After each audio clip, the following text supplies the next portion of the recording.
अकस्मादागतोत्पाद नाशनाय नमोऽस्तु ते।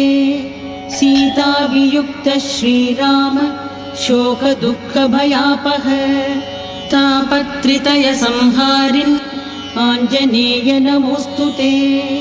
आदिव्याधिमहाभीति ग्रहपीडापहारिणे प्राणापहर्त्रे दैत्यानां रामप्राणात्मने नमः।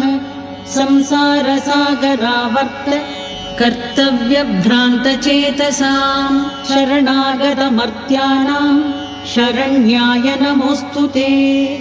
राजद्वारि बिलद्वारि प्रवेशे भूतसङ्कुले गजसिंहमहाव्याघ्र घोरभीषणकानने शरणाय शरण्याय वातात्मज नमोऽस्तु ते।